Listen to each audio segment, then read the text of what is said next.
God damn, it's been so long. It's been so friggin' long. In fact, it's been so long, I have developed pure hatred for the human worms feasting on its carcass. Anyways, hey internet, second most evil. The evil topic of today's video is being well known, or, as the children nowadays call it, famousness. Now I don't need to give an introduction on what being famous is. I'm not famous myself, and you, yes you, are probably not the most well-known individual either. Now the reason I made this video is simple. I was kinda pissed off and wanted to take it out on people I'd never meet. Now, specifically there's this shorts YouTuber that is conventionally attractive, I'd like to say. Also, they show signs of not wanting fame itself, yet they keep posting. Personally, this is weird to me, because people tend to keep to themselves if they don't want to be seen. Now, a well-known issue for a lot of girls online is, well, simps. Now, simp is internet slang, so if you've been living under the rock for the past few years, it basically means a person who has e-crushes, usually parasocial, and is often creepy. Now, I shan't doubt this is an issue for basically every famous person, especially good-looking people, especially for good-looking girls. Okay, simps are creepy, well-known fact, but what's also a well-known fact is that they are just going to keep leaking in, which begs the question, why even post? Why even desire fame if you aren't content with the idea of unwanted attention? Now I, as much as the next guy, are totally against this kind of stuff, but like taxes, like breathing, like microwaves being loud as hell, it happens. You can't stop that, but you can. Let's say instead of 6 subscribers, I had 6 million. I relish the money, and the comments I get put smiles on my faces, but people complimenting my objectively beautiful face makes me feel a bit funny. Not in the good way. I mean, money's great, but that's the thing about being famous.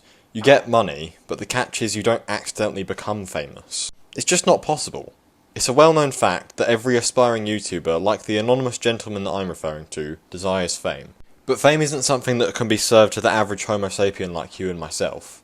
What I'm getting at here is, fame isn't something that you can just stumble into. You can't go to your local bar and order a cup of fame. It's earned. It's a long procedure. So, why become famous if you can't take the attention? Got you thinking now? Good.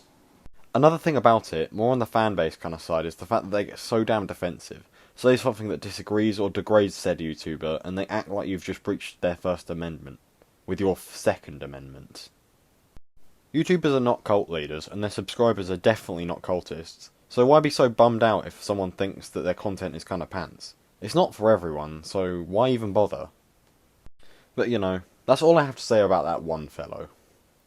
For my next point, making fun of a poorly made script. Story? Sorry, I meant story, everyone. Sorry about that. Now, as an adequate writer myself, the fanfiction my ex-best mate has written is painful to read and to co-write. So we start off with a flame avatar being born in a fire elemental family tree. Normal avatar stuff until we have a time skip until he's 18, basically saying he had a good life and is also a pyromaniac. Now, I don't personally like time skips, but you do you, however you shall. By the way, this takes place in the caveman era, where they can speak fluent modern-day English, as well as call each other names such as flame, ice, inferno, and fire. I think you know where this is going. Okay, so Flame and Inferno are brothers, coolio. Now Ice comes out into the picture by entering a hut where they both are. Then a radio appears and invites them to Madness Combats Nevada, where they join the AAHW, travel to the future, and also teleport there as well. To the AAHW stronghold, in Nevada, in America, to a whole different country. Got that, pal? They teleport to Nevada from a radio, and go roughly 3 million years into the future. Now, as a big fat writer myself, I have about 2,000,001 questions, such as, who the hell is the person on the radio? Why can you talk to the other person on the other side of the radio? Why are they recruiting cavemen? And how did they even get a radio in the Stone Age anyways? Seems a bit naff to me. Like, the AAHW have perfectly good militia and soldiers and even recruits, yet they're targeting the big fat stupid kid at school. So anyways, they teleport to Nevada, then join the AAHW by simply doing an interview. No training, no background checks, they just let Flame, Inferno and Ice into Hunter Killing Machine. Now my ex-best friend isn't Crinkles, so he didn't own Hank nor Madness Combat. But the funny thing is that Hank in this story is gay, and has a vajayjay. No, I'm not kidding. But he doesn't have periods, because, he can get pregnant though. I can't make this shit up, man. Now let's keep in mind that Hank is not only agender but possibly asexual as well, since Crinkle said it somewhere. So Flame and his gang of goons find Hank in a cellar. Then Hank and Flame begin dating a few days later because Flame was being cocky on the phone. Which starts Ice's villain arc. Because basically Ice gets no bitches and he's really mad about that. Then they find a lass called Skyy McFly, as opposed to Marty McFly. She's a lesbian, and also a pretty badass archer. I think I'm seeing a pattern here. It's revealed that Skyy is a part of a team called the Mercs, who are mercenaries obviously. A few chapters later, because every single page is marked as a chapter, a few chapters later the Auditor appears out of nowhere, throws Skyy out of a van, and then gives the AAHW to Hank and Flame, which every single worker, agent, engineer, and soldat just goes along with. Then Skyy meets her girlfriend, who she's in a relationship with, and then begins to kiss and make love when it rains. But it's not shown on scene because sex is disgusting and obviously the spawn of Satan.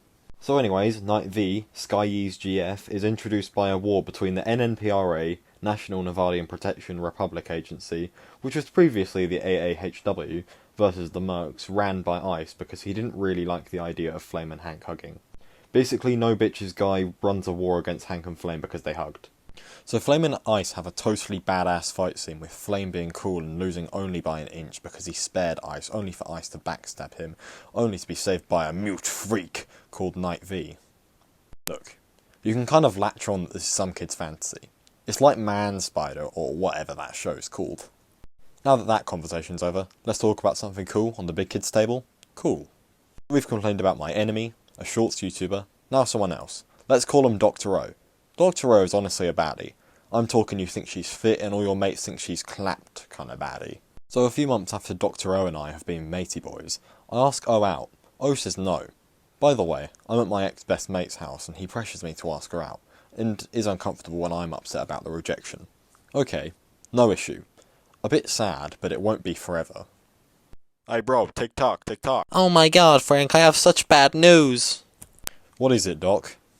My crush rejected me. Yeah. They vented to me about being rejected literally about a week later. Respect the audacity. Don't respect the stunt. But to be fair, they hid it from me but saw me on the way home. They were crying and just decided to lay it out on me. Flash forward a few months later, I find them and my ex hanging out. Me and my ex are low-key chill as fuck, so I go to Dr. O and ask if they like Limp Bizkit. I listen to one song. Break Stuff is a bop. They say yeah, and then they call me a creep behind my back. I'm a creep. Then I'm also a freak for whatever reason I forgot. Now, me and them don't have too many issues. I called them a prick once and also reported them for having wine on them underage, but honestly, no big deal. They ignore me, not solving any issues or anything. Seriously, listen to me here, internet. Ignoring people is a common way to annoy someone, but that's the thing, it annoys them. It doesn't solve any issues. It's like having a cut and waiting for nature to do its thing. It may heal, but it also may get worse. A bandage could do the trick way better and way simpler. Okay, enough venting. Now for my next topic, sigh. Pet peeves. I hate it when people go off topic in videos. I should really remove all the recordings, but I'm hella lazy. Second most evil, that was basically it. See ya.